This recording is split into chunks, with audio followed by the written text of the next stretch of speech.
Hello, Mallards. It is Friday, and I just went to see Shazam, The Fury of the Gods, which is the second Shazam movie.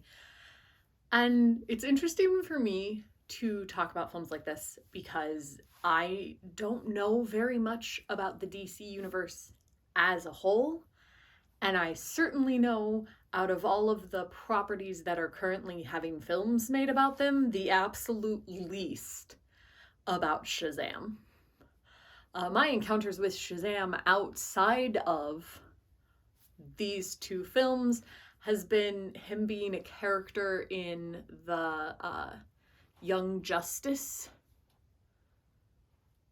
animated series that I have watched. But even in that, he is part of the Justice League, and so he's only a character like a secondary or maybe even tertiary character. Like he appears a few times.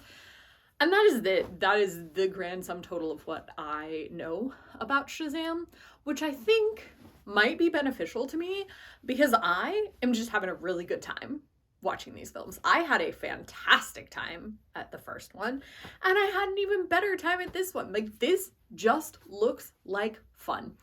Once again, we will come back to the fact that I really think that DC should embrace ridiculous fun and stop trying to be serious.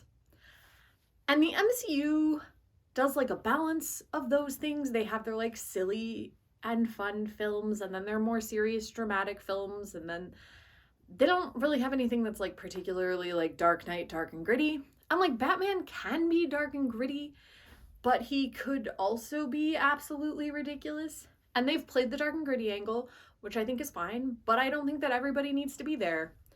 And I've enjoyed the silly, ridiculous, happy ones more. All of my favorite DC films are like that. Birds of Prey, Suicide Squad, the new one, the other Shazam movie, and this Shazam movie. All silly, happy, goofy. So really, just spend your time doing some silly, happy, goofy stuff. I watched this sequel. Have I seen the sequel to Wonder Woman? No. So I guess that really tells you something. I think that this film is just a good time. It's interesting too because the first film, like, for obvious reasons, focused on Billy as the main character who gets first turned into Shazam and then eventually by the end of the film turns the rest of his family into powered demigods, I guess. But this film instead is centered way more around his brother Freddie. And I don't know if that was a choice they made. Like, they were like, okay, so our next film is going to focus on this kid. And then that would be kind of cool if they focused like a film on each of the siblings. I'd be totally into that. Although I think that Freddie had the most character development in the first one, and so that's why they went with him. Or if the actor who played Billy just like wasn't available as much, so they focused more on Freddie. I'm not sure what the decision, like why that decision was made, but Billy himself is in this film a lot less because he is more often Shazam, Zachary Levi.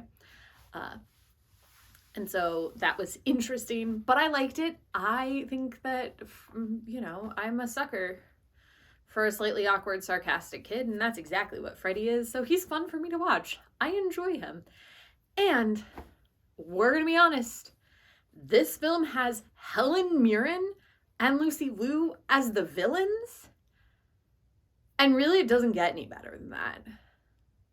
Also, another actress whose name is gonna escape me for a second, I'll think of it, but she is the girl who starred in the new West Side Story. Rachel something. Her name is Rachel. But they are the three daughters of Atlas, otherwise known as the Guardians of the Tree of Life, with their pet dragon, and the main villains in this. And I feel like everyone is just having the time of their lives. Like, Lucy Liu gets to be absolutely crazy and chaotic, and I think her character is delighting in that, and I feel like she's delighting in it too. And Helen Mirren's character is a little bit more serious, but I feel like Hestia is also, is it Hesper? I can't remember. I don't know my Greek gods that well. I was more into the Egyptian thing. But I feel like she's having a good time too. And there is a specific scene where Shazam and Helen Mirren's character are sitting across from each other, having a conversation. And he's essentially just like talking about how old she is and kind of poking fun at her.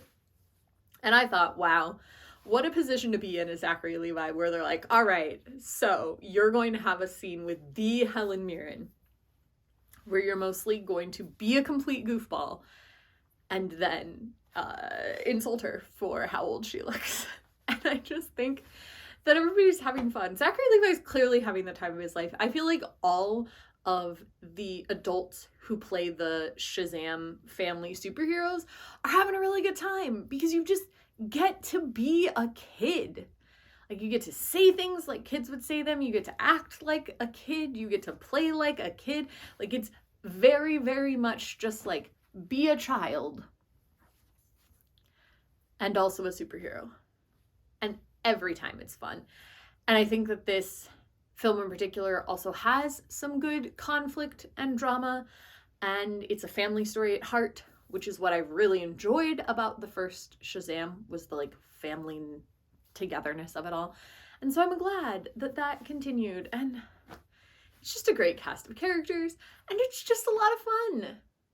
And it's a very family-friendly film. Take everybody. I can't say that about a lot of the MCU. Like, there's not a lot of MCU films that I would be like, yeah, take your 5-year-old. Like, there are some. But a lot of them are a little bit darker. This, take your 5-year-old. Also, if people like Percy Jackson, wow, is this like right up your alley? Like, the diagram of, the Venn diagram of like things that you would like in Percy Jackson and things that exist in Shazam is like almost a circle. Like almost a circle. It's just that this one has a centaur mentor and this one has a wizard. Everything else is the same. So I just think that it really meshes really well. This one in particular. The first one a little bit too, but this one like really. And I think that there's potential for more Shazam in the future. And like I said, if they did a film that sort of like focused a little more on each of the siblings, I'd be really, really into that. I'm gonna admit that I don't know everybody's names because I'm really, really bad at that. Mostly. I don't know. So there's Billy and Freddie and Pedro and Mary. And then the other two. Dahlia, I think is the girl. But then I don't remember the other guy's name. I don't know why I can't. But anyway, I would love a film focused on him because one of the things he's been doing is trying to map all of the doors in the Room of Many Doors. And I feel like the one thing that they haven't really done is explored the realms outside of Earth. And that could be really fun. It would be like Multiverse of Madness, except that you wouldn't have to deal with all that Scarlet Witch drama. It would just be America Chavez, like, taking you between fun worlds. And, like, how fun would that be? I'm in for it. Please make that the third Shazam film. So, if you've seen one or both of the Shazams and you have thoughts, or you agree or disagree with what I'm saying, please leave it in the comments below. If you know the name of that other kid, which I'm going to look up when I finish this video, but I still don't know it right now, please also put that in the comments. Like, dead to rights, I should know that, and I do not. I just watched the film. But I had a lot of fun. I would absolutely recommend this film if you just want to have a good time. I also don't find it really necessary at all to have watched the first one. So if you're like, oh yeah, I didn't see that first Shazam movie, who cares? They recap you on everything that would possibly be relevant or important, and you can just hop right in and enjoy this film. And you really should. And I will see you tomorrow.